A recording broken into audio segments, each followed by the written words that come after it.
Those ugly fish were taking up too much space.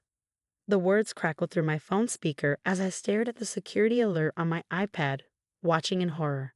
My sister-in-law, Amanda, was dumping gallon after gallon of bleach into my koi pond. I was helpless, stuck thousands of miles away at a fish breeding symposium in Japan, while she destroyed everything I had spent my life building. My name is Olivia Parker. At 35, I own one of the most prestigious koi collections in North America. What Amanda was poisoning wasn't just a pond. It was my life's work, housing champion bloodline koi worth more than most luxury cars. They're just big goldfish anyway. Amanda sneered on the security feed, her designer purse swinging as she emptied another container. This space would make a perfect splash pad for my kids. I dialed Michael, my groundskeeper. Emergency at the pond. Amanda's dumping bleach. Get there now.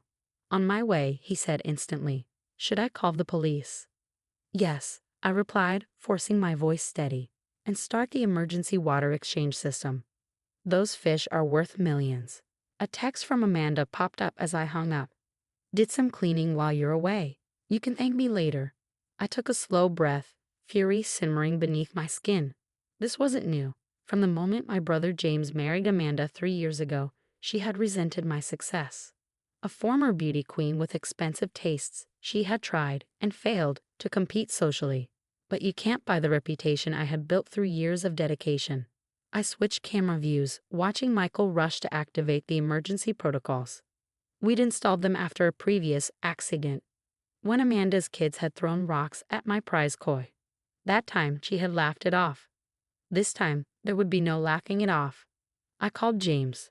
Your wife just poisoned millions of dollars worth of koi, I said when he picked up. It's all on video. Liv, I'm sure there's been a misunderstanding, he said, using the same placating tone he always did. She probably thought she was helping. Helping?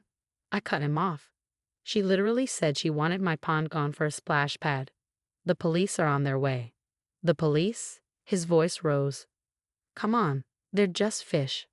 I let out a sharp laugh. James, Emperor alone is worth more than Amanda's car. This isn't a family dispute. It's a crime. On the security feed, police cars pulled into my driveway. Amanda turned, startled, as officers approached her. She didn't look so smug now. Mrs. Davidson, one officer said, we need to talk about what you just poured into this pond. It's just bleach, she huffed, arms crossed. My sister-in-law keeps these ugly fish here, and honestly, they're a health hazard. I was doing her a favor. I switched cameras again. Michael and his team were working frantically, but I could already see several koi floating motionless. My throat tightened. These weren't just expensive fish, they were living art. Emperor's bloodline traced back 6 generations to champion koi in Japan. His offspring alone were worth tens of thousands. Amanda hadn't just killed fish, she had erased a legacy. My phone buzzed. A text from James. Please don't do this. We can work something out as a family. I thought about every time I had let Amanda's antics slide. The accidental damage, the snide remarks, the attempts to undermine my work, and every time James had asked me to let it go. Not this time. No, I typed back.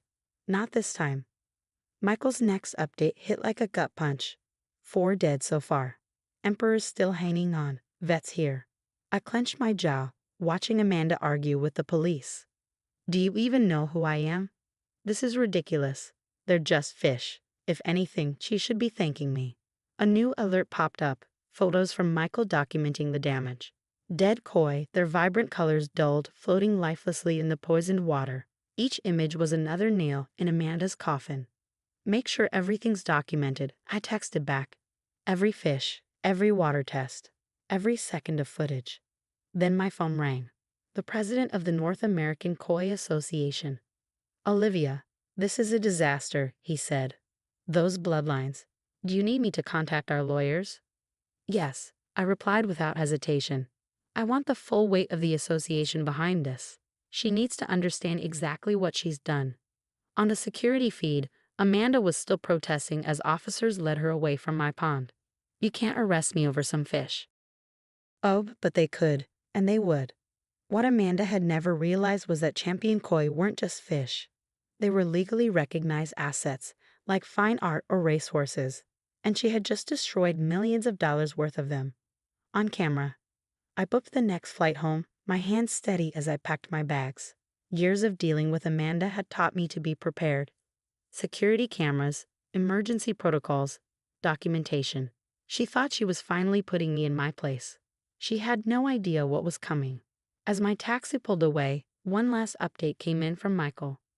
Emperor's fighting, but it doesn't look good. The others. I'm sorry, Olivia. I stared out at the Tokyo skyline, my jaw set. Amanda had just learned the first rule of messing with my koi. I documented everything. Soon, she'd learn the second rule. I protected what was mine, and heaven help anyone who tried to destroy it. The real question wasn't whether I pressed charges. That was already in motion. The real question was whether her trust fund could cover the damages when I was done. Seeing the devastation in person was worse than I'd imagined. Standing at the edge of my pond 2 days later, I watched as the recovery team carefully lifted another lifeless koi from the water, a stunning female worth $175,000. The morning sun, which once made my pond shimmer like liquid gold, now only illuminated the destruction Amanda had left behind. Michael stood beside me, his expression grim as he held out a tablet. Final count, 7 dead, including Emperor, 4 critical. The water tests showed bleach levels high enough to kill everything if we hadn't activated the exchange system in time. I swallowed hard, my eyes fixed on the pond. Emperor had fought for 36 hours before the toxins won. His platinum and gold scales, once radiant, had dulled to an ashen gray. The vet documented everything, Michael continued. Photos, tissue samples, reports. The association's lawyers have everything they need. A commotion at the front gate shattered the heavy silence. Amanda's voice, shrill and indignant, cut through the air. This is ridiculous. I've already been humiliated with that arrest. You can't ban me from the property. I turned to see her arguing with my security guard, James hovering uselessly behind her. She traded her designer outfit for something more subdued, probably a lawyer's suggestion. But her arrogance remained unchanged. Let them in, I called. I want to hear this. Amanda stormed toward me, her expensive shoes struggling against the gravel. Do you have any idea what you've done? I was detained for hours. My kids are traumatized. I tilted my head. Your kids? The ones you planned to build a splash pad for after destroying my koi. They were taking up space, she snapped. This whole thing is absurd. They were just expensive pets. A new voice cut in. Actually, they were legally recognized assets with documented bloodlines and established market value. Amanda whirled around to see Thomas Chen, the North American Koi Association's chief counsel, striding up the path. I'd been expecting him, but her stunned expression told me she hadn't. Who the hell are you? She demanded. The person explaining just how deep you've buried yourself, Thomas said, opening his briefcase. Mrs. Davidson, you deliberately destroyed living assets valued at approximately $2.8 million. That's not including the damaged filtration system, the contaminated ecosystem, or the loss of future breeding revenue. Amanda blanched. That's ridiculous. They're just fish. Champion bloodline koi, Thomas corrected. Would you feel differently if she were breeding racehorses and you poisoned the stables? This is a family matter, James interjected weakly. Can't we work this out privately? I met his gaze, the same weary look I'd seen 100 times before, his desperate attempt to smooth over Amanda's behavior. No, James, we can't. The police report indicates premeditation, Thomas continued. Security footage shows you bringing multiple containers of bleach onto the property. You stated your intent to destroy the pond for personal use. This wasn't an accident. Amanda's forced composure cracked. Fine. I'll apologize. Is that what you want? I'm sorry about your fancy fish. We'll get you new ones. I let out a sharp breath. You think this is about replacing fish? Emperor's bloodline took generations to cultivate. His offspring alone were worth thousands. You didn't just kill koi, you wiped out decades of careful breeding and future potential. The association is filing full criminal charges, Thomas added, and civil damages for the lost value and projected earnings. Amanda turned to James in desperation. Tell them they can't do this. But James wasn't looking at her. His eyes were locked on the pond, on the lifeless koi still being removed. $3 million, he murmured. At minimum, Thomas confirmed, and given the documented history of harassment and previous incidents, punitive damages will also be pursued. Amanda's face twisted with rage. "This is all your fault," she screamed at me. "Always flaunting your stupid fish, acting superior with your breeding programs and magazine features. I just wanted to take you down a peg." I arched a brow. "And now you're facing a felony. How's that working out for you?" She lunged, but the security guard caught her arm. "You think you've won," she spat. "You've ruined everything, my reputation, my standing in the community." I met her furious gaze, my voice calm. "You did that yourself." Thomas adjusted his tie. "Mrs. Davidson, I strongly suggest you stop talking and contact your lawyer. We're filing charges this afternoon." Amanda turned to James, her voice breaking. "You can't let them do this to me. We're family." But James just shook his head, something shifting in his expression. "No, Amanda. You did this." His voice was quiet but firm. "I should have stopped this years ago." As security escorted her out, Amanda's final shriek echoed across the garden. They were just fish. I turned back to the pond, where the recovery team continued their careful work.